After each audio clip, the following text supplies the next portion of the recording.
जय हिंद साथियों, मैं अनिल कुमार फिर से अपने यूट्यूब चैनल में आप लोगों का स्वागत करता हूं। दोस्तों, आज का जो मेरा टॉपिक है वो आपको ब्रिलियंट का जो आपको मॉडल पेपर निकला, उसी ब्रिलियंट के मॉडल पेपर के जो पॉलिटिकल साइंस का जो पहला सेट है उसी का हम लोग क्या कर रहे हैं कि एनालिसिस कर रहे हैं। इसके अंतर्गत कई सारे वीडियो जो है वो आपको पहले भी प्रोवाइड की जा चुकी है, तो आप लोग हमारे चैनल पे जाकर विजिट करेंगे और अगर आप नहीं देखे प्रीवियस वीडियो को तो आप उसे देख लेंगे। तो चलिए दोस्तों, इसे शुरू करते हैं। देखिए, आज के टॉपिक का जो पहला प्रश्न है वो क्या है, ध्यान से सुनेंगे कि गुट निरपेक्षता का अर्थ है। ऑप्शन देखिए क्या कह रहा है कि विरोधी गुटों में शामिल होना, ठीक है ना।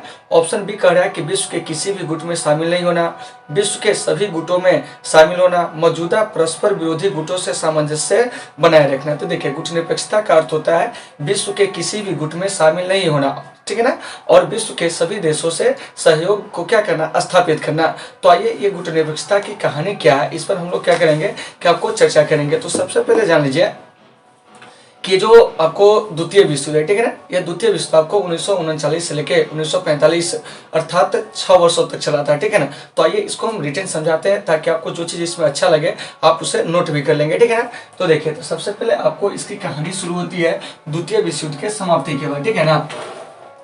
तो देखिए, ये जो आपको सेकेंड वर्ल्ड वॉर है, ठीक है ना, अच्छे से आपको समझना है। यह आपको 1 सितंबर 1939 को शुरू हुआ था और यह आपको 2 सितंबर 1945 को क्या हुआ था, समाप्त हुआ था। मतलब ये हो गया कि सेकेंड वर्ल्ड वॉर की जो अवधि है वह आपको 1 सितंबर 1939 से आपको 2 सितंबर यानी कि 1945 है। मतलब ये हो गया कि द्वितीय विश्व जो है वो आपको 6 वर्षों तक चला था। कितने वर्षों तक चला था? 6 वर्षों तक। कभी कभी आपके एग्जाम में ये भी क्वेश्चन पूछ दिया जाता है कि द्वितीय विश्व जो है वो कितने वर्ष चला था, तो वो आपको 6 वर्षों तक। तो ऐसे भी क्वेश्चन पूछे जा सकते हैं, तो आप इसे देख लेंगे, ठीक है ना। द्वितीय विश्व युद्ध में क्या हुआ था कि विश्व के 61 राष्ट्रों ने भाग लिया और द्वितीय विश्व जो है वो आपको 2 गुटों के बीच लड़ा गया। एक तरफ जो था आपको मित्र राष्ट्र और एक तरफ जो था वो आपको धुरी राष्ट्र था। तो आइए जानते हैं कि मित्र राष्ट्र में कौन कौन से प्रमुख देश थे। तो इसमें आपको इंग्लैंड, फ्रांस, ठीक है ना, इसके अलावा आपको रूस हो गया। क्या हो गया? रूस। तो रूस नहीं कहेंगे, उस समय सोवियत रूस था, ठीक है, सोवियत रूस हो गया। इसके अलावा आपको अमेरिका और अंशतः जो है चीन भी इसमें क्या था, शामिल था। वहीं आपको केंद्रीय शक्ति यानी कि धुरी राष्ट्र की ओर से जो प्रमुख देश था उसमें आपको जापान था, जर्मनी था, इटली था, ठीक है ना। तो ये सब वहाँ का प्रमुख देश था यानी कि धुरी राष्ट्र के प्रमुख देश था, ठीक है ना। तीन दोनों गुटों में कुल मिलाकर 61 राष्ट्र थे, ठीक है ना। और इन्हीं दोनों गुटों के बीच में आपको द्वितीय विश्व युद्ध जो था वो आपको 6 वर्षों तक चला था। कभी कभी क्वेश्चन पूछ लिया जाता है कि द्वितीय विश्व युद्ध में शामिल देश जो थे कितने थे। तो देखिए, द्वितीय विश्व युद्ध में जो आपको सम्मिलित देश थे यानी कि शामिल देश, ठीक है ना, वह आपको कितने थे, तो वह आपको ध्यान से सुनेंगे 61 था। कितना था? 61। यानी कि द्वितीय विश्व युद्ध में 61 राष्ट्रों ने क्या किया था, भाग लिया था।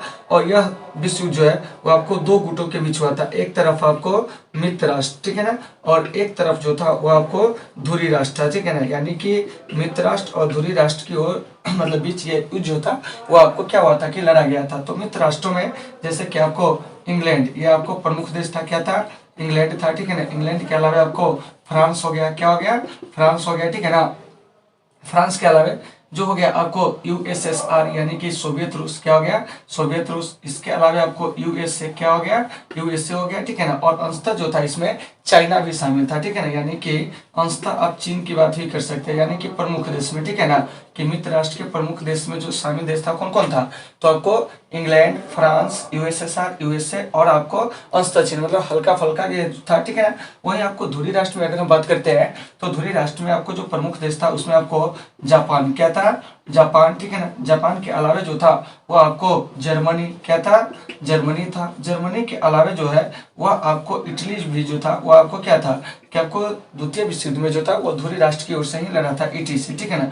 तो ये सब आपको प्रमुख देश था, ठीक है ना। तो इन दोनों गुटों के बीच में ये जो विश्व युद्ध है, ठीक है ना, यह आपको 6 वर्ष तक चला। और इस विश्व युद्ध की समाप्ति जो थी वह आपको क्या हुआ था कि 2 सितंबर 1945 को हुआ था। तो इसके अंत की कहानी भी बड़ी रोचक है क्योंकि अमेरिका ने क्या किया था कि आपको जापान पर जब एटम बम गिरा उसके बाद क्या हुआ था कि द्वितीय विश्व युद्ध का क्या हुआ था कि आपको अंत हुआ था। तो यहाँ से एक प्रश्न आपसे किया जा सकता है। देखिए, प्रश्न क्या किया जा सकता है, ध्यान से सुनेंगे, ठीक है ना, कि अमेरिका ने जापान के मतलब किन 2 शहरों पे आपको एटम हमला किया था। तो उसमें एक शहर था आपको हिरोशिमा और दूसरा जो था वह था आपको कौन, तो वह था आपको यानी कि नागासाकी, ठीक है ना।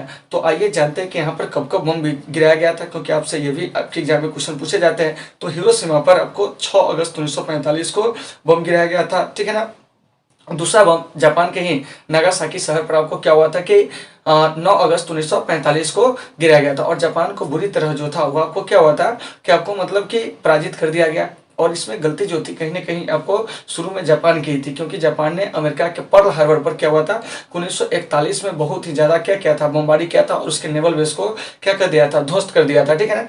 तो इसी का बदला लेने के लिए ये जो आपको अमेरिका है वो आपको कहाँ शामिल हुआ था, और द्वितीय विश्व युद्ध में शामिल हुआ था। तो कभी कभी आपके एग्जाम में प्रश्न कर लिया जाएगा कि बताइए कि हिरोशिमा पर एटम हमला जो हुआ था वह कब हुआ था। तो ध्यान से सुनेंगे, ये जो आपको हिरोशिमा है, क्या है, हिरोशिमा, ठीक है ना। इस हिरोशिमा पर जो आपको एटम हमला किया गया था वह आपको 9 कह रहे हैं, यानी कि 6 अगस्त 1945 को, याद रखिएगा, ठीक है ना। हिरोशिमा की अगर बात आएगी तो क्या कहेंगे कि आपको 6 अगस्त 1945 को, ठीक है ना। तो याद रखिएगा कि 6 अगस्त 1945 को जापान के हिरोशिमा पर अमेरिका के द्वारा एटम हमला किया गया था, ठीक है ना। तो कभी कभी प्रश्न कर लिया जाएगा कि उस बम का नाम क्या था, तो उस बम का नाम जो था वो आपको लिटिल बॉय था, याद रखिएगा। और दूसरा जो आपको एटम हमला हुआ था वो आपको नागासाकी पर हुआ था, जापान के ही, ठीक है ना।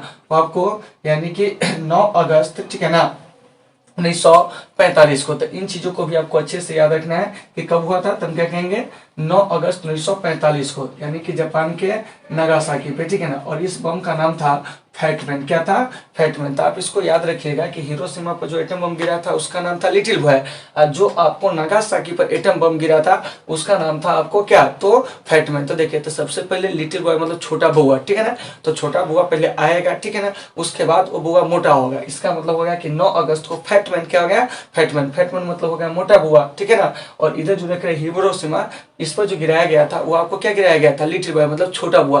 तो इस प्रकार से आपको यह याद रख सकते हैं, ठीक है ना। तो देखिए, तो द्वितीय विश्व युद्ध अब यहाँ से क्या हो गया कि आपको समाप्त हो गया, यानी कि जापान जो था आत्मसमर्पण कर दिया अमेरिका के आगे। इसके बाद विश्व युद्ध का क्या हो गया कि आपको अंत हो गया, ठीक है ना।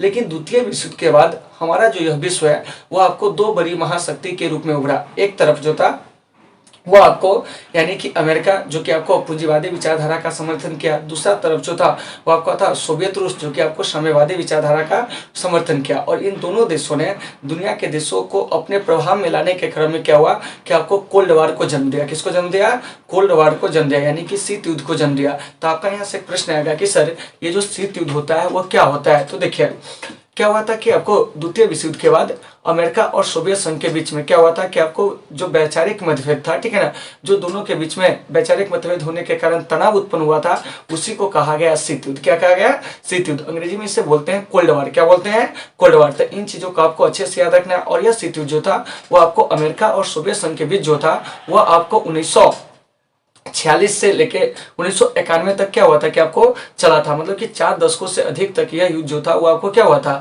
कि चला हुआ था। तो इन चीजों को आपको अच्छे से याद रखना है। फिर कहेंगे कि इसका अंत जो हुआ था कब हुआ था, तो जब सोवियत संघ का विघटन हुआ था 25 दिसंबर 1991 को। तो आइए इसी चीज को थोड़ा सा रिटेन समझते हैं, ठीक है ना। तो देखिए, तो यहाँ से द्वितीय विश्व युद्ध आपको 2 सितंबर 1945 को समाप्त हो गया। उसके बाद हमारे विश्व में आपको क्या हुआ था कि दो बड़ी महाशक्ति उभरी, ठीक है ना। तो एक जो था वो आपको अमेरिका, क्या था, अमेरिका, ठीक है ना। तो अमेरिका जहां पूंजीवादी विचारधारा का समर्थन किया, किसका समर्थन किया, पूंजीवादी विचारधारा, ठीक है ना। याद रखिएगा कि पूंजीवादी विचारधारा का जो आपको समर्थन किया वो आपको कौन किया, तो अमेरिका। वहीं आपको यूएसएसआर जो है, ठीक है ना, उसने क्या किया कि आपको साम्यवादी विचारधारा का समर्थन किया, ठीक है ना। देखिए, अब ये दोनों देश जो था, ठीक है ना, दुनिया को क्या कर दिया कि आपको दो बड़ी महाशक्ति में बांट दिया, ठीक है ना। करने का मतलब एक तरफ आपको अमेरिका, एक तरफ आपको यूएसएसआर, ठीक है ना। और इन दोनों महाशक्तियों ने दुनिया के देशों को अपने प्रभाव में लाने के क्रम में शीत युद्ध को जन्म दिया। तो यहाँ से कुछ बहुत ऐसे सारे भी देश थे जो आपको कुछ जो था आपको मतलब कि अमेरिका के जो फेवर था उसमें चला गया, कुछ जो था सोवियत संघ के फेवर में चला गया, ठीक है ना। लेकिन इसमें अफ्रीका और एशिया के कुछ ऐसे देश थे, ठीक है ना, जो आपको क्या था कि गुटनिरपेक्ष रहने का मतलब कि निर्णय लिया। और इस गुटनिरपेक्ष नीति को बनाने में जो सबसे अहम रोल अदा किया था वो आपको पंडित जवाहरलाल नेहरू ने अदा किए थे, ठीक है ना। इसके अलावा घना के एनक्रुमा थे, ठीक है ना, इंडोनेशिया के डॉक्टर सुकर्नो थे, मिस्र के कर्नल नासिर थे, ठीक है ना। तो इन सारे लोगों ने क्या किया कि आपको गुटनिरपेक्षता की नीति को क्या किया, रखा। और इसमें जो सबसे बड़ी भूमिका निभाए थे वो आपको पंडित जवाहरलाल नेहरू ने क्या किए थे, निभाए थे।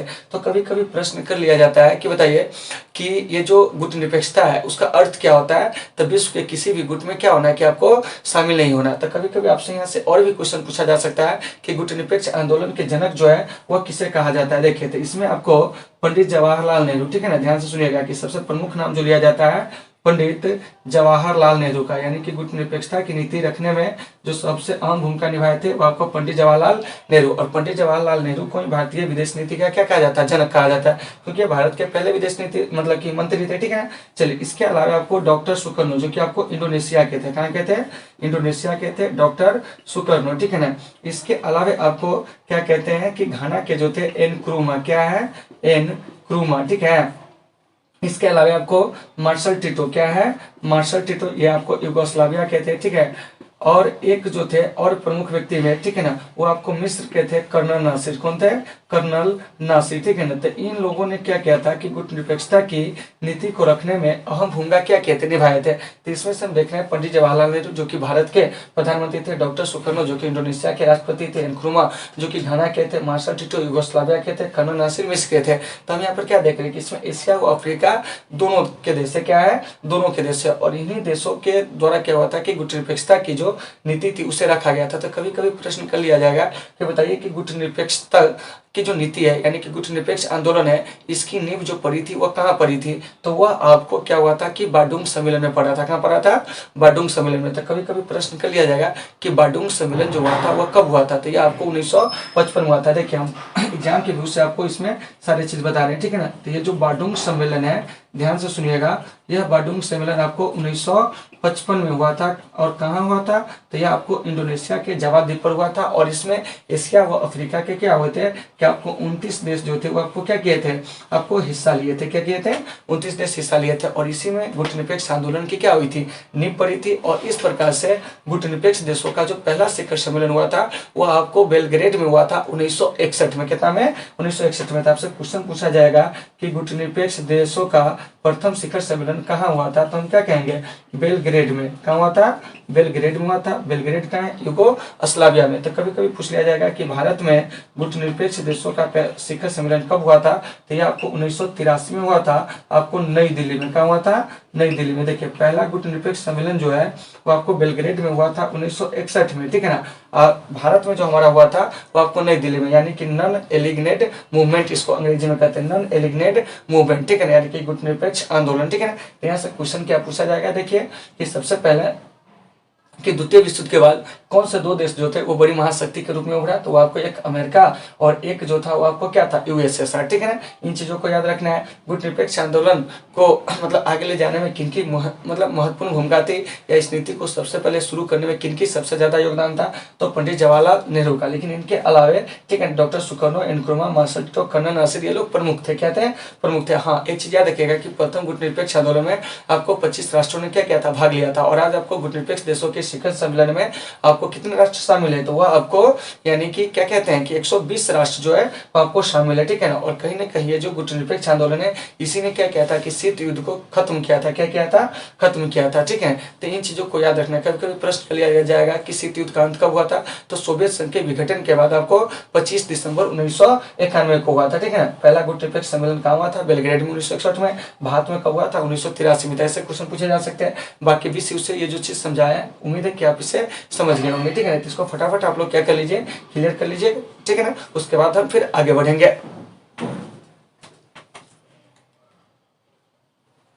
अगला प्रश्न अब क्या कर रहा है कि भारत में वित्त आयोग का कार्यकाल कितना है, ठीक है ना।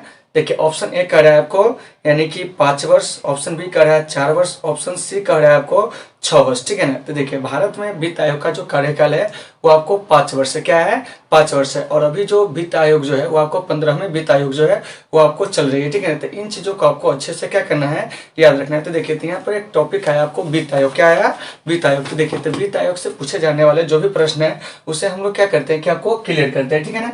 तो देखिए तो टॉपिक सबसे पहले जान लेते हैं कि क्या होगा। तो आपको वित्त आयोग, वित्त आयोग करने का मतलब है कि जो फाइनेंस कमीशन है, ठीक है ना, उसके बारे में हम लोग चर्चा कर रहे हैं, ठीक है ना। तो देखिए तो सबसे पहले ये जो वित्त आयोग है, ठीक है ना, यह आपको एक संवैधानिक संस्था है। कैसी संस्था है, संवैधानिक संस्था। तो सबसे पहले आपको यही याद रखना है कि वित्त आयोग जो है वो आपको एक संवैधानिक संस्था है। सबसे पहला पॉइंट ये आपको याद रखना है, ठीक है ना। फिर यहाँ से एक प्रश्न आ जाएगा कि वित्त आयोग जब संवैधानिक संस्था है तो संविधान में इसका उल्लेख कहाँ है। तो देखिए संविधान में जो इसका उल्लेख है वह आपको आर्टिकल 280 में है। कितना में है? 280 में। मतलब कि वित्त आयोग का जो गठन होता है वो आपको अनुच्छेद 280 के अंतर्गत होता है। तो इन चीजों को आपको अच्छे से क्या करना है, याद रखना है, ठीक है ना। तो फिर यहाँ से कभी कभी आप प्रश्न कर सकते हैं कि सर ये जो प्रथम वित्त आयोग है इसका गठन जो हुआ था कब हुआ था। तो देखिए तो ये जो आपको प्रथम वित्त आयोग है, ठीक है ना, इस प्रथम वित्त आयोग का जो गठन हुआ था वह आपको 1951 में हुआ था। कब हुआ था? 1951 में। तो इन चीजों को याद रखना है कि प्रथम वित्त आयोग का गठन कब हुआ था? 1951 में। और प्रथम वित्त आयोग के जो अध्यक्ष थे, ठीक है ना, यानी कि प्रथम वित्त आयोग के अध्यक्ष वो आपको केसी नियोगी थे। कौन थे? केसी नियोगी। कभी कभी प्रश्न ये कर लिया जाएगा कि प्रथम वित्त आयोग के जो अध्यक्ष थे, क्या थे? अध्यक्ष थे, वह कौन थे? तो वो आपको केसी नियोगी थे। कौन थे? केसी नियोगी, ठीक है ना। तो इन चीजों को आपको अच्छे से याद रखना है। तो ये हो गया कि मूल चीज है, ठीक है ना, केसी नियोगी। प्रथम वित्त आयोग के अध्यक्ष कौन थे? केसी नियोगी। फिर यहाँ से क्वेश्चन किया जा सकता है आपसे कि बताइए कि वर्तमान में कौन से वित्त आयोग जो है वो आपको चल रही। तो वर्तमान में आपको 15वें वित्त आयोग जो है चल रहा है। अब देखिए अब इसमें क्या है कि वित्त आयोग के जो अध्यक्ष होते हैं या इसके जो अन्य सदस्य होते हैं उसकी जो नियुक्ति करते हैं वो आपको राष्ट्रपति करते हैं। कौन करते हैं? राष्ट्रपति करते हैं, ठीक है ना। तो इन चीजों को आपको अच्छे से याद रखना है। तो अभी जो 15वां वित्त आयोग चल रहा है इसके जो अध्यक्ष है वह आपको NK सिंह है, यानी कि नागेंद्र सिंह है। कौन है? नागेंद्र सिंह है। तो इन चीजों को आपको अच्छे से क्या करना है, समझना है, ठीक है ना।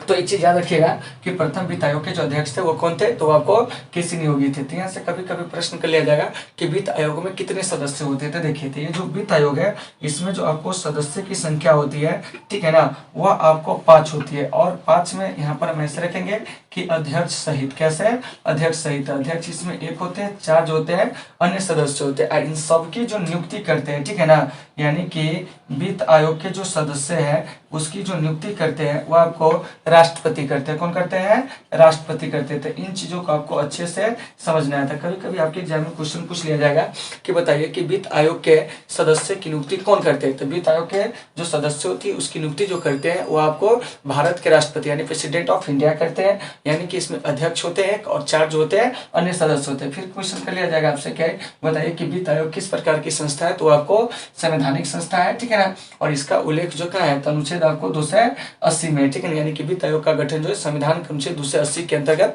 किया गया है। प्रथम वित्त आयोग का गठन कब हुआ था? तो यह आपको 1951 में हुआ था। प्रथम वित्त आयोग के अध्यक्ष कौन थे? तो वह आपको केसी नियोगी थे। तो उम्मीद है कि आपको ये सारे चीज होंगे समझ में आ गए होंगे, ठीक है ना। तो यहाँ से ये क्वेश्चन भी आपका क्या हो गया कि आपको क्लियर हो गया, ठीक है ना। अब आइए अगला प्रश्न क्या कर रहा है, ध्यान से सुनेंगे। देखिए ये सेट नंबर 1 का प्रश्न सब है, ठीक है ना। माउंटबेटन योजना का संबंध निम्नलिखित में से किससे है, ठीक है ना। 1 में कह रहा है कि भारत विभाजन, बी में कह रहा है संविधान निर्माण, सी में कह रहा है स्वतंत्र भारत में आम चुनाव से, प्रथम पंचवर्षीय योजना से, ठीक है ना। तो देखिए तो ये जो भारत विभाजन है, ठीक है ना, इससे आपको माउंटबेटन योजना का संबंध है। तो इसका सही आंसर हो जाएगा आपको ए, भारत का विभाजन, ठीक है ना। क्योंकि भारत का विभाजन जो था वो आपको लॉर्ड माउंटबेटन योजना के अंतर्गत ही हुआ था। और इस आधार पर पाकिस्तान का जन्म 14 अगस्त 1947 को हुआ था और हमारा भारत जो था 15 अगस्त 1947 को क्या हुआ था? स्वतंत्र हुआ था, ठीक है ना। और हम अंग्रेजों के क्या थे? उपनिवेश थे, लगभग आपको 200 वर्षों तक। तो इन चीजों को याद रखना है। देखिए तो इसमें कुछ ऑप्शन है, ठीक है ना, उस ऑप्शन को हम लोग थोड़ा सा क्या करते हैं कि आपको देख लेते हैं। जैसे देखिए ए नंबर ऑप्शन में भारत का विभाजन, तो भारत का विभाजन आपको मतलब कि 15 अगस्त 1947 तक हो गया, ठीक है ना। पाकिस्तान बना 14 अगस्त 1947 को और भारत हमारा स्वतंत्र हुआ था वो आपको 15 अगस्त 1947 को। तो ये जो माउंटबेटन था यह कौन था? तो यह आपको भारत का प्रथम क्या था कि आपको मतलब स्वतंत्रता प्राप्ति के बाद बनने वाले आपको क्या थे कि गवर्नर जनरल थे। तो कभी कभी प्रश्न यहाँ से क्या क्या पूछे जा सकते हैं, जैसे कि आपको बंगाल का प्रथम गवर्नर जनरल कौन है? तो जैसे कि हम जानते हैं रॉबर्ट क्लाइव। बंगाल का प्रथम governor general Warren Hastings. Bharat का प्रथम governor general Lord William Bentinck, ठीक है ना। इसके अलावा आपको भारत का यानी कि प्रथम जो वायसराय थे वो कौन थे? लॉर्ड कैनिंग, ठीक है ना। तो ऐसे बहुत सारे प्रश्न आपसे पूछे जा सकते हैं। तो आइए इसको हम लोग थोड़ा सा क्या करते हैं कि बोर्ड पे देखते हैं, ठीक है ना। और जो भी चीजें दिखते होगी आप कमेंट करके बताएंगे, हम आपकी समस्या का हर संभव समाधान करने का प्रयास करेंगे, ठीक है ना। और आप लोग को वीडियो कैसी लग रही है बताएंगे, ठीक है ना। क्योंकि देखिए वीडियो जो हम एडजस्टमेंट करके यहाँ पे शूट कर रहे हैं, ठीक है ना, अपने घर पे ही शूट कर रहे हैं इसे, ठीक है ना। तो थोड़ा सा यहाँ पे संसाधनों की कुछ न कुछ कमी है, ठीक है ना। उम्मीद है लेकिन आपको पढ़ाई पसंद आए होंगे, ठीक है ना। तो चलिए इसे देखते हैं, ठीक है। आइए तो यहाँ पर हम सबसे पहले बात करेंगे कि बंगाल का जो प्रथम गवर्नर जनरल था वह कौन था, ठीक है ना। सबसे पहला मेरा प्रश्न जो है यही होगा, ठीक है ना। तो देखिए बंगाल क्या है, बंगाल का प्रथम गवर्नर, सीधे याद रखिएगा कि बंगाल का अगर प्रथम गवर्नर पूछा जाए आपसे, क्या पूछा जाए, प्रथम गवर्नर, तो आप कहेंगे रॉबर्ट क्लाइव। और यही रॉबर्ट क्लाइव है जो आपको प्लासी के युद्ध में क्या किया था, कि आपको अंग्रेजी सेना का नेतृत्व किया था। तो इसे ऐसे याद रखना है, ठीक है ना। दूसरा प्रश्न आप ये याद रख सकते हैं, बंगाल का प्रथम गवर्नर जनरल, देखिए यहाँ सीधे गवर्नर है, ठीक है ना। दूसरा प्रश्न है बंगाल का प्रथम गवर्नर जनरल, ठीक है ना। तो देखिए बंगाल का जो प्रथम गवर्नर जनरल जो था वो आपको कौन था, तो वो आपको वारेन हेस्टिंग्स था। कौन था, वारेन हेस्टिंग्स। तो इन चीजों को भी आपको अच्छे से याद रखना है कि बंगाल का प्रथम गवर्नर जनरल वारेन हेस्टिंग्स। फिर यहाँ से प्रश्न आएगा कि भारत का प्रथम गवर्नर जनरल, ठीक है ना, भारत का प्रथम गवर्नर जनरल। तो देखिए भारत का जो प्रथम गवर्नर जनरल है वह आपको लॉर्ड विलियम बेंटिक है। कौन है, लॉर्ड विलियम बेंटिक। और एक चीज याद रखिएगा, इस लॉर्ड विलियम बेंटिक के द्वारा ही भारत में क्या हुआ था कि आपको अंग्रेजी शिक्षा को लागू किया गया था। तो आपके एग्जाम में कभी कभी क्वेश्चन पूछ लिया जाएगा कि बताइए कि भारत में अंग्रेजी शिक्षा जो था वह आपको किसने लागू किया था, तो वह आपको लॉर्ड विलियम बेंटिक ने लागू किया था। फिर यहाँ से प्रश्न आएगा कि भारत में अंग्रेजी शिक्षा कब लागू हुआ था। तो देखिए भारत में जो अंग्रेजी शिक्षा है, ध्यान से सुनिएगा, वो आपको 1835 में लॉर्ड मैकाले के अनुशंसा पर क्या हुआ था, लागू किया गया था। यह वही लॉर्ड विलियम बेंटिक है जिसने राजा राम मोहन राय के प्रयास से क्या किया था कि 1829 में सती प्रथा को क्या किया था कि अवैध घोषित किया था। तो इन चीजों को भी देखना है। तो ये भारत के क्या बने थे कि आपको प्रथम गवर्नर जनरल बने थे 1833 के चार्टर एक्ट अधिनियम के द्वारा, ठीक है ना। तो इन चीजों को याद रखना है। चलिए अगला जो है हमारा वो क्या है कि भारत का, ठीक है ना, अंतिम गवर्नर जनरल क्या है, भारत का अंतिम गवर्नर जनरल। इस चीज को आपको याद रखना है। तो भारत का अंतिम गवर्नर जनरल और आपको प्रथम वायसराय क्या है, प्रथम वायसराय कौन थे, तो यह आपको लॉर्ड कैनिंग थे। कौन थे, लॉर्ड कैनिंग थे। इन चीजों को याद रखना है, ठीक है ना। तो लॉर्ड कैनिंग को 1858 के भारत शासन अधिनियम के तहत क्या हुआ था कि इसे मतलब कि वायसराय बनाया गया था, मतलब कि गवर्नर जनरल का नाम बदल कर और उसको क्या कर दिया गया था, आपको वायसराय कर दिया गया था। तो इस प्रकार से लॉर्ड कैनिंग भारत का अंतिम गवर्नर जनरल और आपको प्रथम वायसराय जो था वह आपको बना हुआ था। तो आपको ये चीजें समझ में आ गए होंगे, ठीक है ना। अब देखिए अब हम यहाँ से बात करते हैं भारत का अंतिम वायसराय। तो देखिए तो भारत का जो अंतिम वायसराय था, ठीक है ना, ध्यान से सुनिएगा, वो आपको कौन था, तो आपको लॉर्ड माउंटबेटन था। कौन था, लॉर्ड माउंटबेटन। तो याद रखना है कि भारत का अंतिम वायसराय कौन था, तो आपको लॉर्ड माउंटबेटन था। कौन था, लॉर्ड माउंटबेटन था। तो इन चीजों को याद रखना है। और यही लॉर्ड माउंटबेटन क्या है कि आपको भारत के आजादी के बाद, ध्यान से सुनिएगा, ये आपको मतलब क्या हुआ था, प्रथम गवर्नर जनरल बना था। तो कभी कभी प्रश्न कर लिया जाएगा कि स्वतंत्र भारत के प्रथम गवर्नर जनरल कौन थे, तो हम क्या कहेंगे, तो वह आपको लॉर्ड माउंटबेटन थे। कौन थे, लॉर्ड माउंटबेटन। लेकिन इसी में पूछ लिया जाएगा कि स्वतंत्र भारत के प्रथम व अंतिम भारतीय गवर्नर जनरल, तब हम कहेंगे आपको चक्रवर्ती राजगोपालाचारी। क्या कहेंगे, चक्रवर्ती राजगोपालाचारी, ठीक है ना। तो इन चीजों का आपको अच्छे से याद रखना होगा, ठीक है ना। आपके एग्जाम में क्वेश्चन आएगा कि बताइए स्वतंत्र भारत के प्रथम और अंतिम गवर्नर जनरल कौन थे, तो कहेंगे आपको चक्रवर्ती राजगोपालाचारी, ठीक है ना। भारत का अंतिम वायसराय कौन था, लॉर्ड माउंटबेटन। स्वतंत्र भारत के पहले गवर्नर जनरल कौन थे, लॉर्ड माउंटबेटन। भारत का अंतिम गवर्नर जनरल और प्रथम वायसराय कौन थे, लॉर्ड कैनिंग। और इसी के समय आपको विधवा पुनर्विवाह अधिनियम जो था वो आपको पारित हुआ था ईश्वर चंद्र विद्यासागर के प्रयास से। इन चीजों को याद रखना है। यह है कि भारत का प्रथम गवर्नर जनरल कौन है, लॉर्ड विलियम बेंटिक। उसके बाद है बंगाल का प्रथम गवर्नर जनरल, तो आपको वारेन हेस्टिंग्स है जो 1773 के रेगुलेटिंग एक्ट के तहत क्या हुआ था कि आपको बना था। बंगाल का प्रथम गवर्नर जनरल मतलब सीधे गवर्नर, तो वह है आपको रॉबर्ट क्लाइव। और इसे रॉबर्ट क्लाइव ने क्या किया था कि प्लासी के युद्ध में हिस्सा लिया था, ठीक है ना। देखिए इसमें कुछ और भी ऑप्शन है जिस पर हम लोग विचार करते हैं, जैसे स्वतंत्र भारत के प्रथम आम चुनाव। तो देखिए स्वतंत्र भारत का जो प्रथम आम चुनाव हुआ था वो आपको 1952 में हुआ था। कितना में हुआ था, 1952 में। तो आपको इन चीजों को भी थोड़ा सा अच्छे से याद रखना है कि प्रथम आम चुनाव कब हुआ था। देखिए हम इधर बॉक्स में कर दे रहे हैं, ठीक है ना, आप इसे याद रखेंगे। तो प्रथम आम चुनाव जो था भारत का 1951-52 में हुआ था, ठीक है ना। इन चीजों को याद रखना है। फिर एक ऑप्शन और है आपको क्या कि संविधान निर्माण। तो देखिए हमारा संविधान जो है 2 वर्ष 11 माह 18 दिन में क्या हुआ था कि आपको बनकर तैयार हुआ था। और एक चीज याद रखिएगा कि 26 नवंबर, ठीक है ना, 1949 को भारतीय संविधान जो बनकर तैयार हुआ था, लेकिन 26 जनवरी 1950 को इसे क्या किया गया था, लागू किया गया था। तो आपसे यहाँ से क्वेश्चन पूछ लिया जाएगा, अरे बताओ कि प्रथम आम चुनाव कब हुआ था। तो 1952 में। भारत का संविधान बनकर कब तैयार हुआ था, 26 नवंबर 1949 को। कब लागू हुआ था, 26 जनवरी 1950 को। तो इन चीजों को आपको अच्छे से क्या करना है, समझना है, ठीक है ना। देखिए और भी देख लेते कोई ऑप्शन। हाँ, प्रथम पंचवर्षीय योजना। तो यहाँ से बस प्रथम पंचवर्षीय योजना का जो काल है उसको याद रखिएगा। तो देखिए तो प्रथम पंचवर्षीय योजना जो है इसकी जो अवधि है 1951 से कितना है, तो 1956 है। तो इन चीजों को याद रखना। और आर्थिक नियोजन को ही, ठीक है ना, भारत में पंचवर्षीय योजना जो है वो आपको कहा गया है। तो उम्मीद है कि आपको ये सारे चीज जो होंगे समझ में आ गए होंगे। तो आप लोग इसे फटाफट क्लियर कर लीजिए, फिर हम आपको अगले क्वेश्चन की ओर बढ़ेंगे, ठीक है ना। तो इसको जल्दी से स्क्रीनशॉट ले लीजिए, नहीं तो इसको आप नोट कर लीजिए। देखिए अगला प्रश्न हमारा क्या कह रहा है, स्वतंत्र भारत के प्रथम उप प्रधानमंत्री और गृह मंत्री कौन थे, ठीक है ना।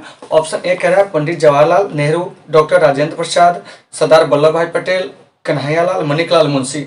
तो देखिए स्वतंत्र भारत के जो पहले आपको उप प्रधानमंत्री थे वो आपको सरदार वल्लभ भाई पटेल थे। कौन थे, पटेल थे, ठीक है ना। तो आपको याद रखना है कि भारत के प्रथम गृह मंत्री, ठीक है ना, और भारत के प्रथम उप प्रधानमंत्री जो थे सरदार वल्लभ भाई पटेल थे। जवाहरलाल नेहरू जी जो थे वो आपको मतलब कि भारत के प्रथम क्या थे कि आपको प्रधानमंत्री थे। डॉक्टर राजेंद्र प्रसाद भारत के प्रथम आपको राष्ट्रपति थे। उसके बाद के मुंशी जो है वो आपको संविधान सभा के क्या थे कि आपको सदस्य थे, ठीक है ना, यानी कि प्रारूप समिति के ये क्या थे कि आपको मतलब सदस्य थे। तो इन चीजों को आपको अच्छे से क्या करना है, याद रखना है। तो देखिए उप प्रधानमंत्री पद की जो व्यवस्था है हमारे संविधान में कहीं भी नहीं, लेकिन फिर भी आपको क्या है कि भारत में अब तक 7 व्यक्ति जो है वो आपको उप प्रधानमंत्री पद पर पहुंच चुके हैं। तो आइए जानते हैं कि वे 7 व्यक्ति जो है वो आपको कौन कौन है और वे आपको किस प्रधानमंत्री के कार्यकाल में उप प्रधानमंत्री बने थे। इस पर हम लोग क्या करते हैं कि आपको चर्चा करते हैं। तो देखिए तो सबसे पहले मेरा जो टॉपिक हो जाएगा, ठीक है ना, वो हो जाएगा भारत के उप प्रधानमंत्री। क्या हो जाएगा, भारत के उप प्रधानमंत्री। इन चीजों को आपको अच्छे से समझना है कि भारत के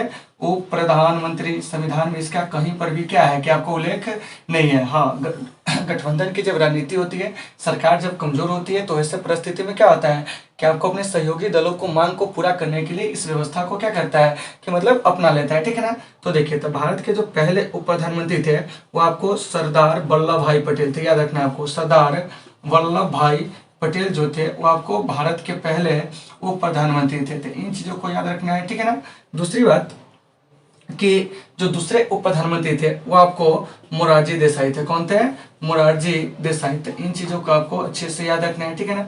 तीसरे अगर हम बात करते हैं तो वो आपको जो थे यानी कि वरिष्ठता के क्रम में अगर हम बात करते हैं तो हो जाएगा चौधरी चरण सिंह। कौन हो जाएंगे, चौधरी चरण सिंह। तो याद रखना है आपको चौधरी चरण सिंह। और उसके बाद आपको जगजीवन राम। कौन हो जाएंगे, जगजीवन राम। हालांकि दोनों आदमी जो थे एक ही प्रधानमंत्री के कार्यकाल में क्या हुए थे कि आपको प्रधानमंत्री बने थे। तो यहाँ पर बताएंगे कि सीनियर हो गए चौधरी चरण सिंह और जगजीवन राम हो गए थे जूनियर, ठीक है ना। उसके बाद एक है जो आपको मतलब कि चौधरी चरण सिंह के कार्यकाल में प्रधानमंत्री बने थे वह आपको यशवंत राव चौहान। कौन बने थे, यशवंत राव चौहान। तो इन चीजों को भी आपको अच्छे से याद रखना है कि यशवंत राव चौहान जो थे, ठीक है ना, वो आपको प्रधानमंत्री जो बने सॉरी उप प्रधानमंत्री बने थे वो किसके मतलब कि प्रधानमंत्री कार्यकाल में। तो हम कहेंगे आपको चौधरी चरण सिंह, ठीक है ना। उसके बाद है आपको ताऊ देवीलाल, ठीक है ना। क्या है, ताऊ देवीलाल।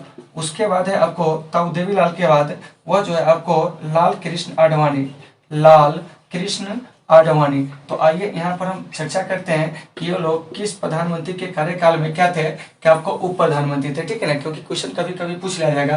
तो देखिए सरदार पटेल जो थे वो आपको पंडित नेहरू के कार्यकाल में क्या हुआ था कि आपको उप प्रधानमंत्री बनाया गया था, लेकिन दुर्भाग्यवश इनकी मृत्यु जो होती है वो आपको 15 दिसंबर 1950 को मिल जाती है सरदार वल्लभ भाई पटेल को। और याद रखिएगा सरदार वल्लभ भाई पटेल को हम लोग ना आयरन मैन ऑफ इंडिया के नाम से जानते हैं, भारत के लौह पुरुष के नाम से जानते हैं। और इन्हीं के जन्म दिवस पर हम लोग क्या करते हैं कि आपको प्रत्येक साल 2014 से 31 अक्टूबर को राष्ट्रीय एकता दिवस के रूप में मनाते हैं। और आज दुनिया की जो सबसे ऊंची स्टैचू है, ठीक है ना, जिसका नाम है स्टैचू ऑफ यूनिटी, ठीक है ना, जो कि आपको गुजरात के नर्मदा जिले के केवड़िया केवड़िया में है, इन्हीं की स्टैचू है और ये दुनिया की सबसे ऊंची स्टैचू में इसकी क्या होती है, क्या आपको गिनती होती है। और इसकी ऊंचाई जो है 182 मीटर है। क्या है, 182 मीटर है। इन चीजों को याद रखना है। सरदार पटेल को देशी रियासतों के एकीकरण का क्या जाता है, श्रेय जाता है। अगर सरदार पटेल नहीं होते तो हमारे भारत जो होते वो आपको कई सारे खंडों में टूटे होते। मतलब कि आज की जो हम अखंड भारत देख रहे हैं वह कहीं ना कहीं देन है सरदार वल्लभ भाई पटेल की, ठीक है ना। तो इन चीजों को आपको अच्छे से याद रखना है। संविधान बनाने के लिए जो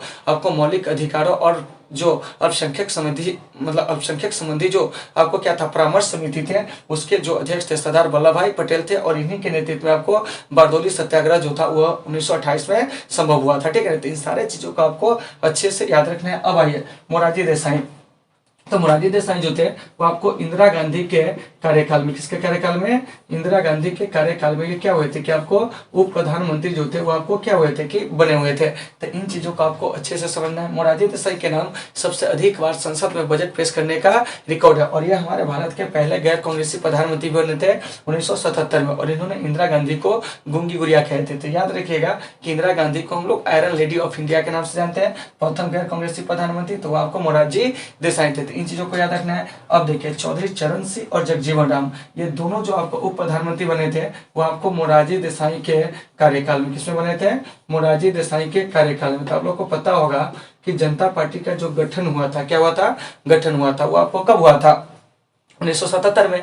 और 1977 में केंद्र में पहली गैर कांग्रेसी सरकार जनता पार्टी की बनी और जनता पार्टी को से प्रधानमंत्री जो बने थे मोरारजी देसाई।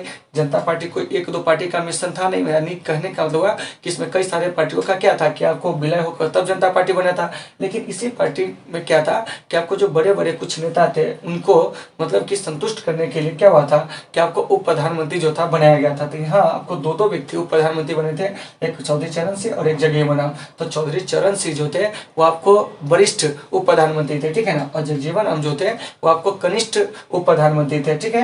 यहाँ से याद रखिएगा कि चौधरी चरण सिंह इन्हें किसानों का नेता कहा जाता है और इनका जन्म दिवस 23 दिसंबर को राष्ट्रीय किसान दिवस मनाए जाते हैं। और यह चौधरी चरण सिंह ऐसे प्रधानमंत्री हुए हमारे देश के जो आपको एक विधि संसद का सामना नहीं कर सके। तो इन चीजों को आपको अच्छे से समझना है। जगजीवन राम इनका रिकॉर्ड है एक चीज में, किसमें, तो आपको केंद्र में सर्वाधिक दिनों तक केंद्रीय मंत्री बने रहने का। तो इन चीजों को आपको याद रखना है। तो कभी कभी प्रश्न कर लिया जाता है कि केंद्र में सर्वाधिक दिनों तक केंद्रीय मंत्री बने रहने का रिकॉर्ड किनके पास है, तो हम कहेंगे जगजीवन राम के पास है। किसके पास है, जगजीवन राम के पास है, ठीक है ना। और जगजीवन राम और आपको चौधरी चरण सिंह किनके प्रधानमंत्री कार्यकाल में प्रधानमंत्री बने थे, मोरारजी देसाई। तो इन चीजों को भी आपको अच्छे से याद रखना है। उसके बाद है आपको यशवंत राव चौहान। तो यशवंत राव चौहान जो है वो आपको चौधरी चरण सिंह के प्रधानमंत्री कार्यकाल में क्या हुए थे कि आपको उप प्रधानमंत्री जो थे वो आपको बने हुए थे। उसके बाद है आपको देवीलाल, ठीक है ना। तो देखिए देवीलाल जो थे वो आपको दो मतलब कि प्रधानमंत्री के कार्यकाल में उप प्रधानमंत्री बने थे, ठीक है ना। तो एक थे आपको बीपीसी, क्या थे, बीपीसी, ठीक है ना। और चौधरी देवीलाल का संबंध हरियाणा से, याद रखिएगा, ठीक है ना। और एक जो थे आपको चंद्रशेखर, क्या थे, चंद्रशेखर, ठीक है ना। तो देखिए बीपीसी के सरकार जब बनी थी तो उसमें आपको उप प्रधानमंत्री का पद देवीलाल को मिला था, ठीक है ना। फिर चंद्रशेखर की भी सरकार बनी तो उप प्रधानमंत्री का पद देवीलाल को ही मिला। मतलब देवीलाल जो थे उसमें आपको किंग मेकर थे, क्या थे, किंग मेकर थे। हरियाणा में इनको ताऊ के नाम से जाना जाता है। देखिए तो बीपीसी विश्वनाथ प्रताप सिंह, इन्होंने मंडल आयोग के सिफारिशों को लागू किया था, इसलिए आपको ये क्या है कि भारत में सबसे ज्यादा याद किए जाते हैं। ये आपको मतलब कि प्रधानमंत्री बनने से पहले क्या थे कि आपको पूर्व के वर्षों में या आपको उत्तर प्रदेश के मुख्यमंत्री भी क्या थे कि आपको मतलब रहे थे, ठीक है ना। चंद्रशेखर को कांग्रेस में युवा तुर्क का क्या कहा जाता था, नेता कहा जाता था। तो इन सारे चीजों को आपको अच्छे से क्या करना है, समझना। अब देखिए लाल कृष्ण आडवाणी, ठीक है ना। तो लाल कृष्ण आडवाणी जो है अटल बिहारी वाजपेयी, क्या है, अटल बिहारी वाजपेयी जी के समय में क्या हुआ था कि इन्हें आपको उप प्रधानमंत्री जो था बनाया गया था। तो कभी कभी प्रश्न कर लिया जाएगा कि लाल कृष्ण आडवाणी किसके कार्यकाल में उप प्रधानमंत्री बने थे, तो हम क्या कहेंगे, अटल बिहारी वाजपेयी। अटल बिहारी वाजपेयी जब प्रधानमंत्री बने तो उप प्रधानमंत्री का पद इन्हें मिला था, अटल बिहारी वाजपेयी, ठीक है ना। एक कार्यकाल में जो सबसे छोटा कार्यकाल है वो आपको अटल बिहारी वाजपेयी जी का है, मात्र 13 दिनों का। और ये भारत के प्रथम पूर्णतः गैर कांग्रेसी प्रधानमंत्री है, कौन, तो आपको अटल बिहारी वाजपेयी जी। अटल बिहारी वाजपेयी जी, ठीक ठीक है ना, कि भारत के ऐसे पहले विदेश मंत्री थे जो आपको संयुक्त राष्ट्र संघ में हिंदी में क्या कहते हैं भाषण दिए थे, ठीक है ना, 1978 में, ठीक है ना, जब ये जनता पार्टी की सरकार बनी थी तो उसमें ये आपको विदेश मंत्री बने थे और संयुक्त राष्ट्र संघ में जाकर इन्होंने क्या कहते कि आपको हिंदी में भाषण दिए थे। 1978 की यह बात है। तो इन चीजों को भी आपको अच्छे से क्या करना है, याद रखना है। अटल बिहारी वाजपेयी जी को 2015 में भारत रत्न से क्या किया गया, कि आपको सम्मानित किया गया। अटल बिहारी वाजपेयी जी के कार्यकाल में ही क्या हुआ था कि आपको भारत ने अपना दूसरा परमाणु परीक्षण 11 और 13 में 1998 को अमेरिका के कड़े प्रतिबंध के बावजूद भी किया था। तो इन चीजों को भी आपको अच्छे से याद रखना है, ठीक है ना। दूसरी बात की आपको भारत में जो सड़कों का जाल जो बिछा था, जो बड़े बड़े प्रोजेक्ट आए थे वो आपको कहीं ना कहीं अटल बिहारी वाजपेयी जी के कार्यकाल में ही आए थे, ठीक है ना। और ये जो घर घर हाथ हाथ मोबाइल जो देने हैं वो आपको कहीं ना कहीं अटल बिहारी वाजपेयी जी की ही क्या है कि आपको देने हैं। तो अटल बिहारी वाजपेयी जी बहुत आपको अच्छे वर्क किए अपने प्रधानमंत्री कार्यकाल में, ठीक है ना। एक दूरदर्शी नेता थे, क्या थे, दूरदर्शी नेता थे, ठीक है ना। तो उम्मीद है कि आपको ये सारे चीज जो होंगे वो आपको समझ में आ गए होंगे। तो आप लोग इसे फटाफट क्या कर लीजिए, क्लियर कर लीजिए।